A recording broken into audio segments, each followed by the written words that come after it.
So would you mind having a chat? It's just about UKIP and like what you're. Sir, you can do whatever you like. That's cool. I'm so old in the tooth. That's my birthday today, so I'm free to anybody for anything.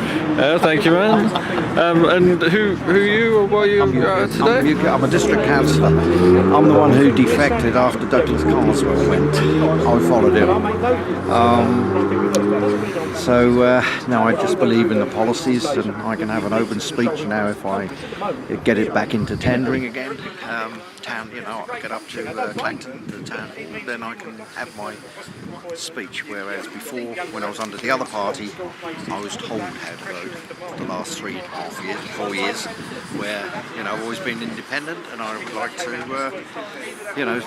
voice my opinion for this place. And you feel UKIP gives you the power to, or gives you the ability to have that voice? Most definitely, yes. The people I've spoken to and what I've read, it's it's freedom of speech, independent, and which I think it should be for an area like this, which much needs, really needs sort of boosting as you look round, empty shops and God knows what. And it's got everything here with such a beautiful beach.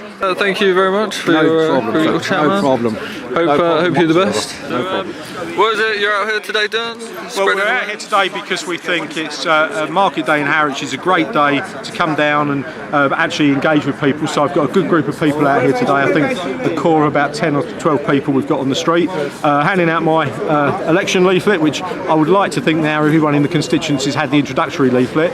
And beyond that, there's nothing, no substitute for shaking someone by the hand and when they let you, because not everybody is on my side. So if you're watching this, Bernard or Edward, yeah, you do have some supporters here, but not as many as us. I guess I got involved because I just was fed up with having everything dictated to me by people that I don't think had any great sense of the problems that average people face. I have my own business, and I look at politicians of pretty much all parties who I think they've grown up talking about politics at school, talking about politics at university, they've worked in politics, and I look at them and I wonder if they've ever lain in bed at night like I have, worrying about how I'm going to pay the bills, how I'm going to pay the people working for me, how I'm going to pay the mortgage next month, because I don't think they've ever had the problems that real people have had.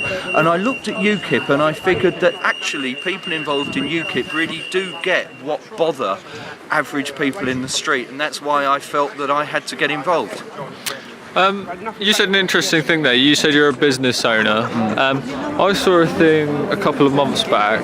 I'm pretty sure it was David Cameron talking at the Chamber of Commerce. Yeah, they were in there. And they were chatting about it, and he was sitting there going, if any of the other parties get in, your taxes will go up, you should fear them getting in, and that was some of the language he used, and that...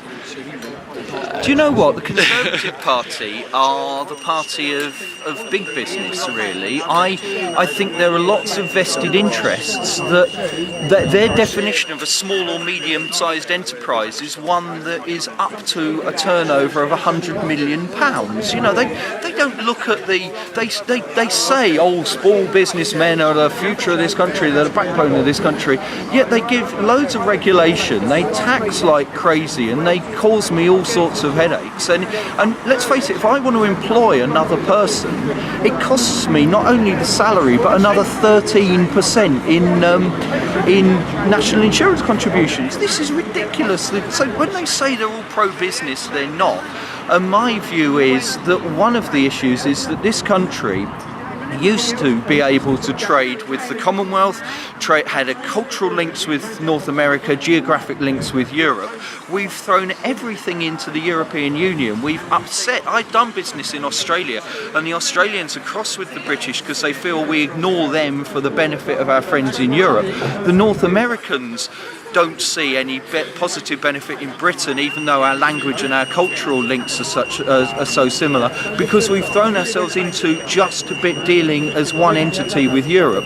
If we can get our independence and actually become a country that can trade with the whole world, we can actually benefit with our brilliant entrepreneurial skills, our fantastic innovation, and we can go and do something on a world stage instead of just in Europe. Cool. And one last thing, just because it's a common, what's my words here? Well, one thing that people always go, oh, UKIP, there's this, UKIP and that, is the racism deal. Yep. Do you think UKIP is racist? No, absolutely not. There might be some bad apples, as in, I'm sure if you go to areas around southeast London, you'll find Labour voters that are racist. You'll find a lot of Conservative voters that are racist. There might be some UKIP voters. I'm certainly not racist. My sister-in-law is an Indonesian Muslim, for example. I have friends from all races and always have. I think the reason people think that there is being against immigration is the same as racism. Well, if that's the case, then the fact that I can't swan up in America tomorrow and live in America, claim welfare benefits from America and health benefits from America, does that make Barack Obama racist? Thank you very much. Okay. Thank you very much. That was a very good chat. Cheers. Thanks. Thank you very much, sir. All the best. You may regret it, so may I. No, it's alright. I'm trying to get like an honest of people's opinions of politics and Right. what people think. I'm a 75-year-old man. I'm an ex-serviceman, and as such, I've always been Tory. But for the last 4 or 5 parliaments, the parties in power have sold the forces and the country down the river. Our forces have got smaller, but our commitments have got bigger. I know from personal experience. But also, I'm sick to death of being lied to. Politicians promising us one thing and then reneging on it as soon as they get in power. As soon as they get in power, they don't care about the ordinary people. Yes, I'm actually part of a generation. The last big election, they were saying they were going to reduce tuition prices for schools. Yes. And of course, I voted in for that, and I was all up for that, and then they tripled. Yeah, of course. And it's the same for my generation. I'm coming to the end of it. You're at the start of it. But what I've found, unfortunately, over years is people will say almost anything to get elected. Once they're in, we don't count anymore. They're in the little bubble. And what we want are people who've got work experience, guys who've done work outside work. Mark's been made, he's brought his own business up. He was made redundant. And now he's now employing people. Those are the ordinary people. We want people who will answer a question straight. And it's so difficult. Last night, did you watch the debates last night? Oh no, I'm afraid I didn't. Well, Ed Miliband was asked about Trident, and he was asked a direct question: would you press the button? And he said no. So immediately they jumped on and said, well, what's the point of having Trident? Which is a valid point. Yeah. But the thing is, when you're Prime Minister, you will make totally different decisions than you will give out to the public, because what a lot of them say is what they think we want to hear. Yeah. And then as soon as they get into power, out the window. Don't care. But then that's exactly why people are disillusioned with not voting. politics. Yeah. But what I'm saying is, you vote now for a political class who they've been to university, they've become political appointees, they do work for various leaders, then they get a safe seat or put into, they usually fight a seat they're not going to win first time. Next time they're given a safe seat, then they get in, then they're part of the little club, and we're all together, boys. The Titanic's sinking, we're all in the lifeboats. Ladies here, people have been asking about pensions. Your pension doesn't go up once it's not index linked. It is. But it's to the rate of inflation. But we're on fixed incomes. It's good at the moment because everything's going down in price. But 6 months from now, Well, my generation at the moment, you've got the whole, the housing prices are so high that... I agree. How could we get on the housing market without being in debt for the rest of our lives? But then I could ask you, I've got 2 granddaughters, both in their 20s, both own their own flats. That's cool. Yeah. That's all good. They've got in, they've done it, they've got good jobs that pay them well, and they've managed to do it. So it is possible still to do it. I don't think it's possible, but it's also the thing about jobs is the government sits there and goes, oh, we've made 10,000 more jobs. Yeah, I know, and half of them are in Burger King and the other half are in Poundland. I know. I agree with you. I would not like to be starting out again. I was lucky. I started work in the late 50s when you could leave a job at lunchtime and have a new one before lunchtime was over. You could three jobs a day if you wanted. It wasn't hard to get work. Now it is difficult to get work. Everything has become more technical. You know, my day as a soldier, you were just a soldier.